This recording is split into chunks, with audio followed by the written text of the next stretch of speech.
There is a widespread tendency to avoid our own shadows, whether it be personal or collective. A whole generation can live a modern civilized life without ever touching much of its shadow nature. But then, 10-20 years down the road, that unlived shadow will erupt and a war will burst forth that no one wanted, but to which everyone has contributed. Apparently, the collective need for shadow expression supersedes the individual determination to contain the dark. And so it happens that an era of disciplined creativity is always followed by an astounding display of annihilation. And since we try to avoid our shadows so much, unless we do conscious work on it, the shadow is almost always projected. That is, it is neatly laid on someone or something else, so we do not have to take responsibility for it. And since projection is always easier than assimilation, as a result, we are left as less than whole personalities when we invest our own darkness into something outside ourselves. It is a dark phase in human history when people make others bear their shadow for them. Men lay their shadow upon women and vice versa. Whites upon blacks, capitalists upon communists, etc.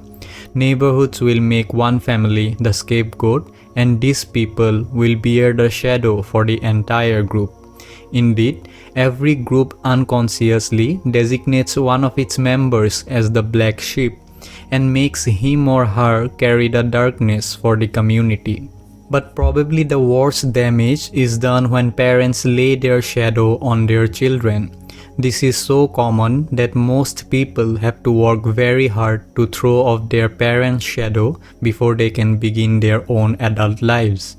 If a parent lays his shadow on a young child, that splits the personality of the child and sets the ego-shadow warfare into motion. So if you wish to give your children the best possible gift, the best possible entry into life, remove your shadow from them. To give them a clean heritage, psychologically speaking, is the greatest legacy. It might be argued that ancient and medieval man could cope with his shadow by projecting it onto an enemy. But modern man cannot continue this dangerous process. The evolution of consciousness requires us to integrate the shadow if we are to truly produce a new age. In order to refuse a shadow projection from another person, one has to have his or her own shadow reasonably well in hand. Usually, when you receive a shadow projection, your own shadow erupts and warfare is inevitable.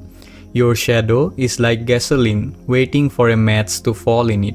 You can refuse a shadow projection and stop the endless cycle of revenge if you have your own shadow under conscious control.